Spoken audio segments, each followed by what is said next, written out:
Queridos hermanos, iniciamos la lección divina de este miércoles 24 de septiembre, miércoles de la semana 25 del tiempo ordinario.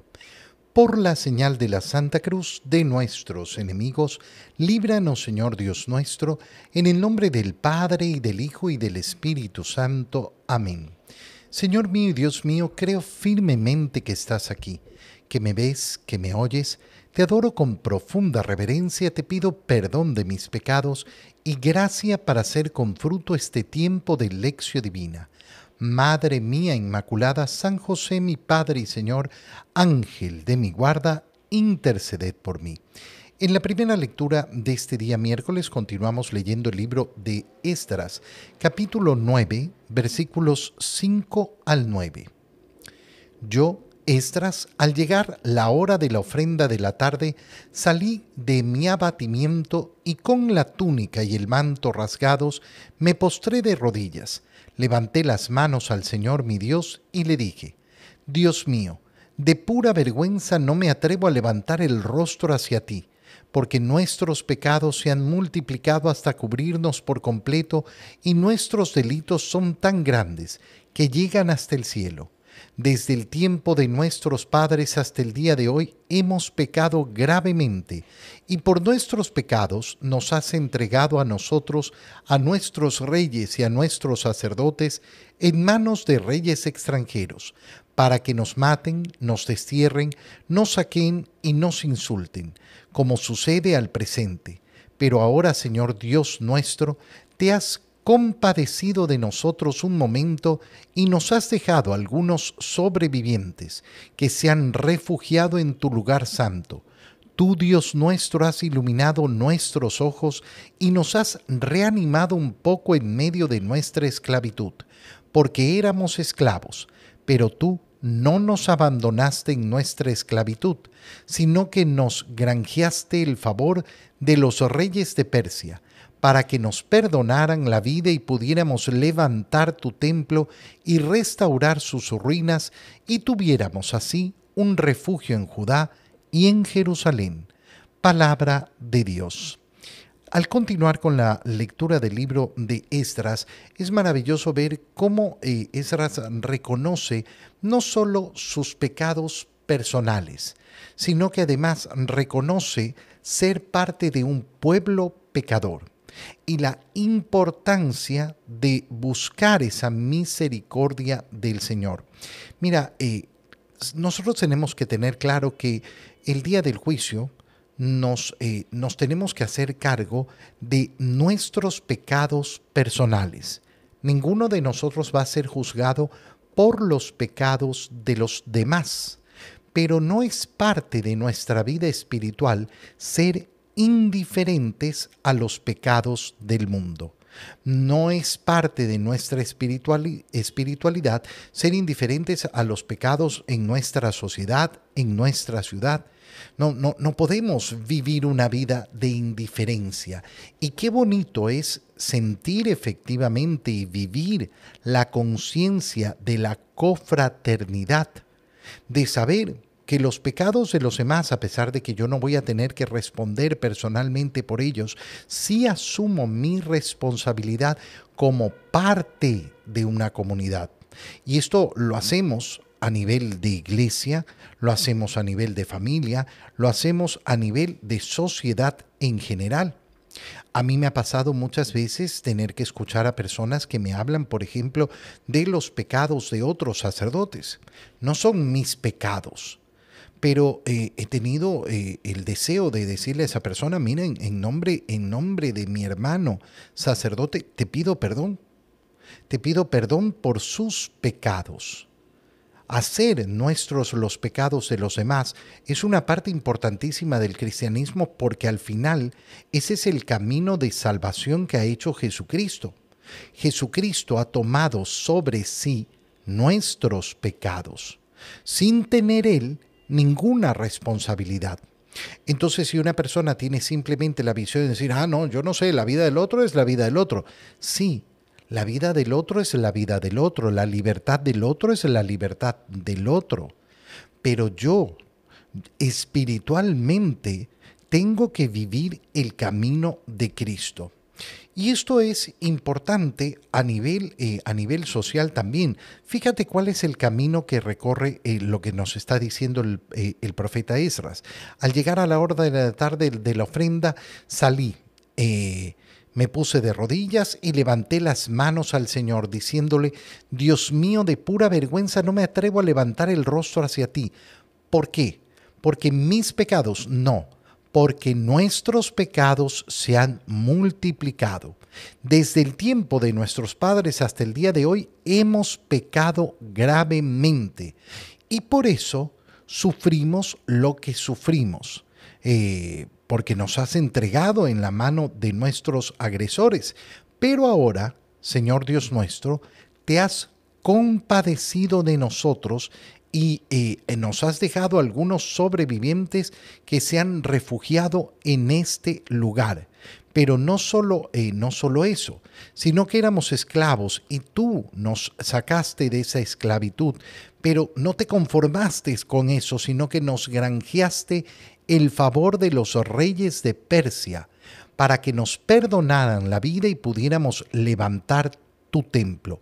Acuérdate que hemos estado leyendo en estos días justamente cómo los reyes de Persia son aquellos que dan la orden de permitirle a los israelitas volver a Jerusalén para reconstruir el templo.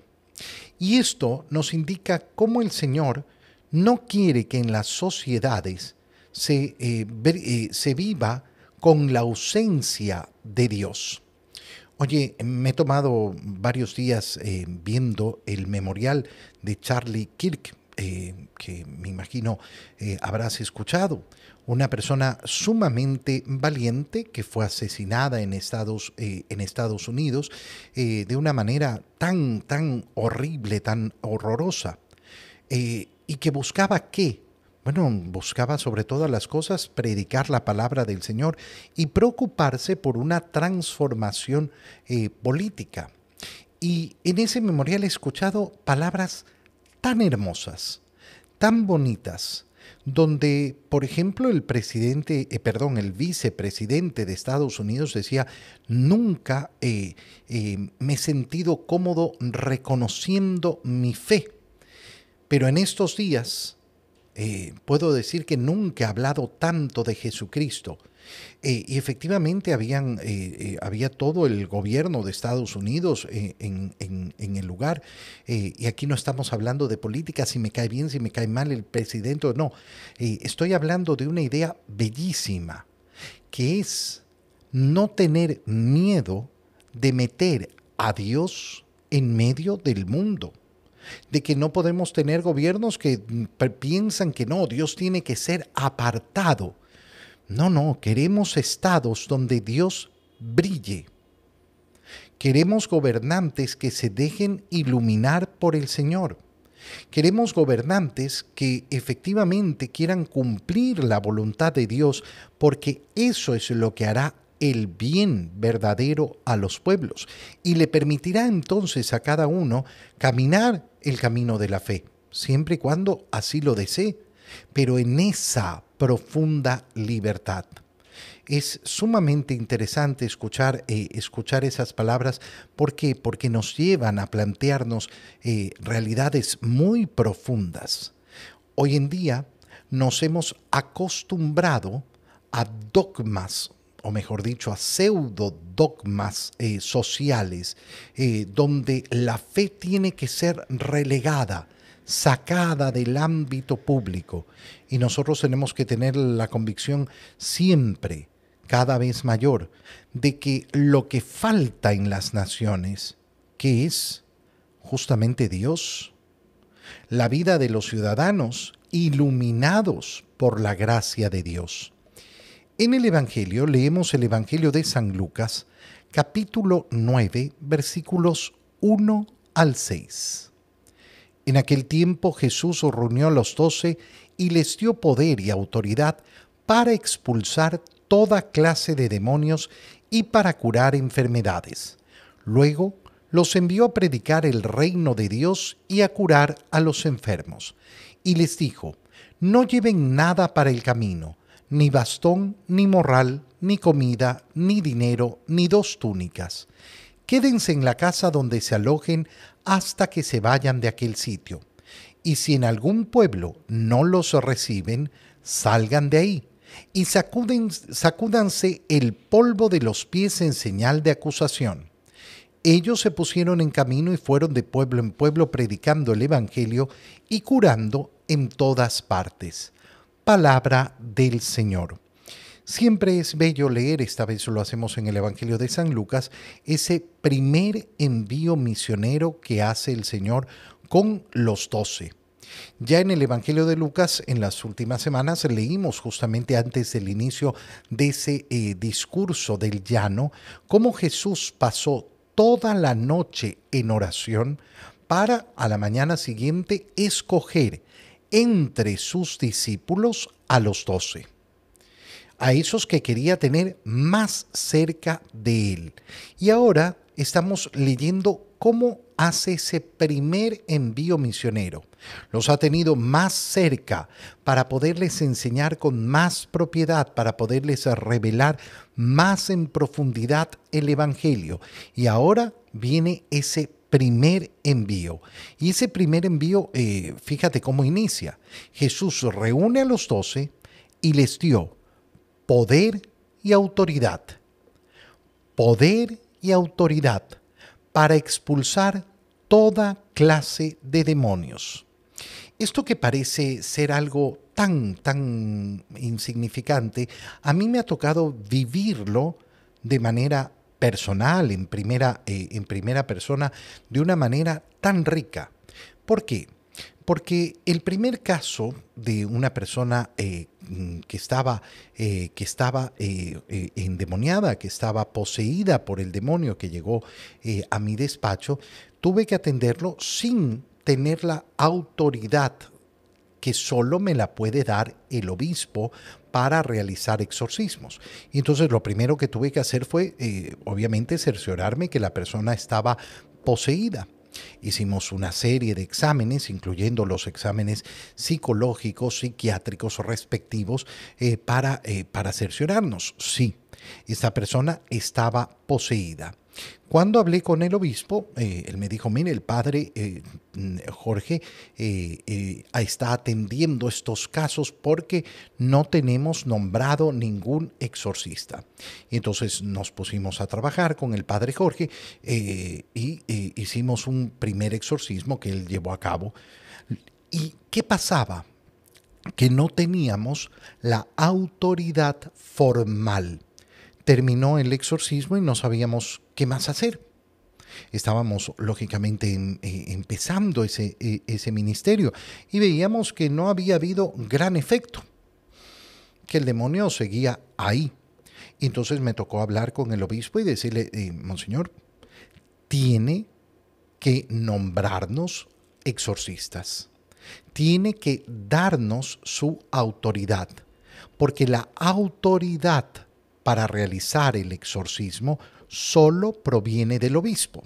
Solo el obispo puede delegar al sacerdote para que realice formalmente un exorcismo. Y así fue, y entonces nos nombró. ¿Y eso qué significa?